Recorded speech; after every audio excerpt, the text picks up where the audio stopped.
Cricket Kurukshetra के दर्शकों, एक प्रश्न आज रणभूमि में गूंज रहा है। अक्षर पटेल को T20 में तीसरे क्रम पर भेजने का निर्णय किसका था? क्या ये था अर्जुन रूपी कप्तान सूर्य कुमार यादव का फैसला? नहीं भाई, अर्जुन तो रथ पर है, पर बागडोर हाथ में कृष्ण गौतम गंभीर के ही दिखाई देती है। कृष्ण रथ पर नहीं बैठे, वे तो रणभूमि के बाहर सिंहासन पर विराजमान हैं और इशारों से युद्ध चला रहे हैं। अब इसे भेजो, अब उसका क्रम बदलो, अब ये बाण चलाओ। कुरुक्षेत्र में ऐसा पहले कभी नहीं देखा गया। ये युद्ध क्रिकेट का है, पर संचालन हो रहा है फुटबॉल के यवन नियमों से। जब अर्जुन सिर्फ तीर पकड़े खड़ा हो और कृष्ण स्वयं लक्ष्य भेदने लगे। सूर्य कुमार यादव नाम के अर्जुन पर निर्णयों में मौन। वे कहते हैं, हमारी सेना इतनी पराक्रमी है कि कोई भी कहीं भी युद्ध कर सकता है। पर है अर्जुन, जब योद्धा को ही न पता हो कि वो अग्रिम पंक्ति में है या पश्चात की रक्षा में, तो विजय कैसे मिलेगी?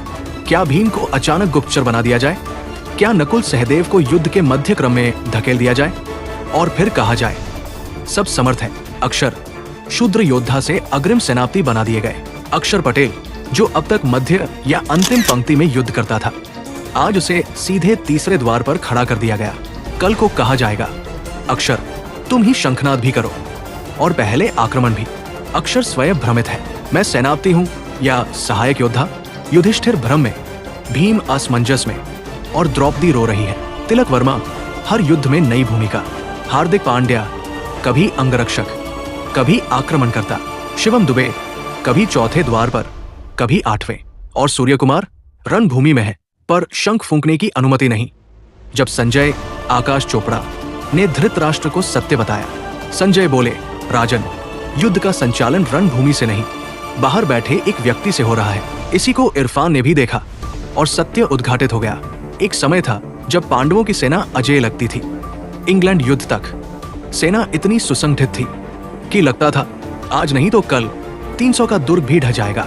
आज स्थिति यह है कि 210 का दुर्ग भी अजेय प्रतीत होता है। निष्कर्ष, जब सब कुछ कृष्ण करेंगे तो प्रश्न भी उन्हीं से होंगे। यदि कृष्ण ही सेनापति है, यदि कृष्ण ही रणनीतिकार है, यदि कृष्ण ही निर्णय करता है, तो हे माधव, पराजय का भार भी तुम्हें ही उठाना होगा। अर्जुन को केवल धनुष थमाकर युद्ध नहीं जीता जाता। या तो कप्तान को पूर्ण अधिकार दो या फिर स्वीकार करो, इस युद्ध का सारथी भी तुम ही हो। क्योंकि जब रणभूमि हारती है तो इतिहास नाम नहीं पूछता, सीधे नेतृत्व लिखता है।